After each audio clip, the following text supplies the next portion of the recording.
Zbrali smo se na dan, ki je za Brda posebej pomemben, na Martinovo, na praznik, ko preverimo, kaj je letina dala.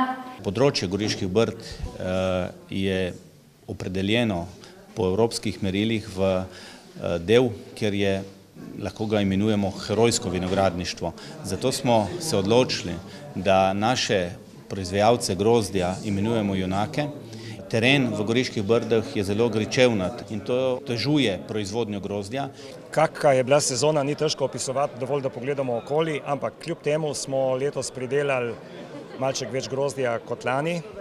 Zato je bilo pa potrebno bolj kot karkoli drugega stalna prisotnost v vinogradih in glede na pričakovanja bom rekel, da se je šlo še precej bolje, kot smo pričakovali ob začetku trgatve. Če dobro obdeluješ vinograd, pa tudi ob različnih, ali ob sušah, ali preveč dežja, vinograd ne reagira tako burno in nekako na koncu dobimo relativno dobro, zdravo grozdje, iz katerega lahko predelamo dobro vino. Ponovno se vračamo k vinom z nižjo vsebnostjo alkohola, taka, kot so bila pred 25-30 leti. Prenovljena je tudi podoba, zunanja podoba.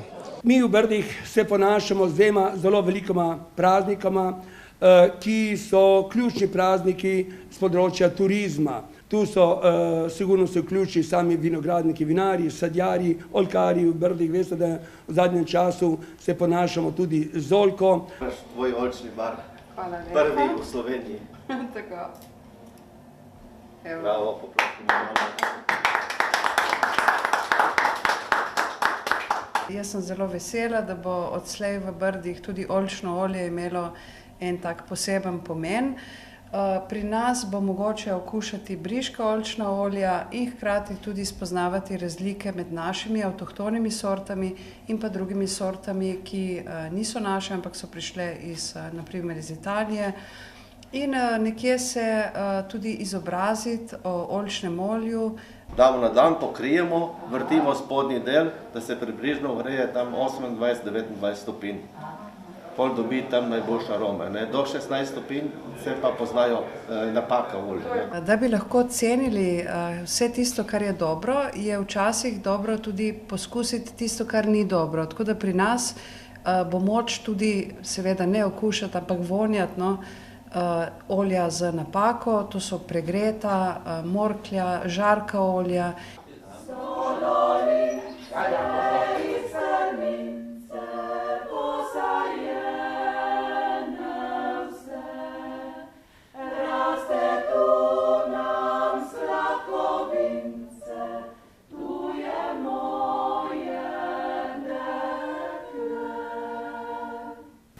Kakšni so bili nekoč običaji, oziroma se bom omejila na en običaj, ko je gospodar dal mošt v sod.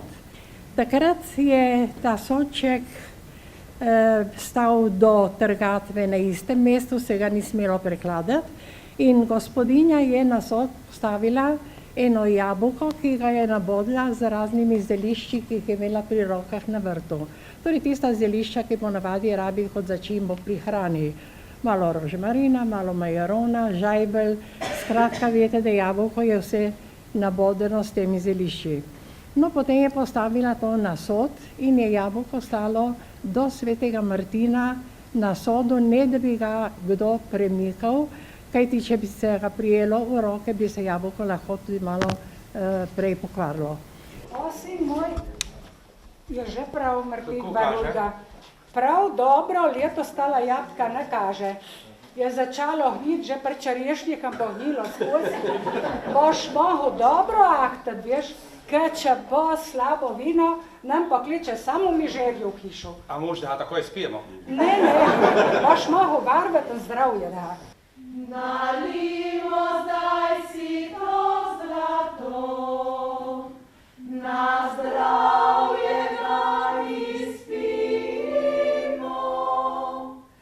Najbližko nam ogreje kri, Martinovo slavimo. Vesel sem, da je ta blagoslov prav v Šmartnem, kjer je kraj imenovan po svetemu Martinu. Vsemogočni Bog blagoslovi to vino, da bodo vsi, ki bodo to vino pili, prijeli dušno in telesno zdravje, da pa praznujmo v miru.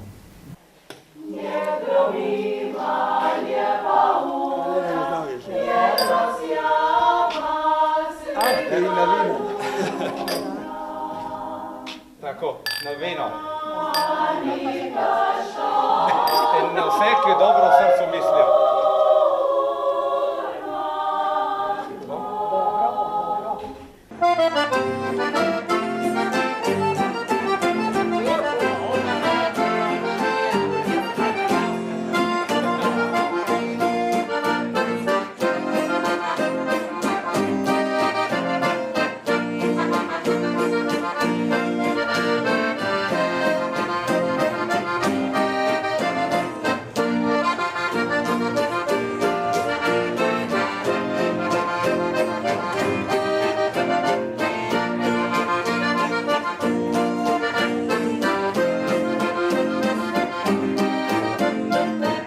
Po svetu smo se razlobili,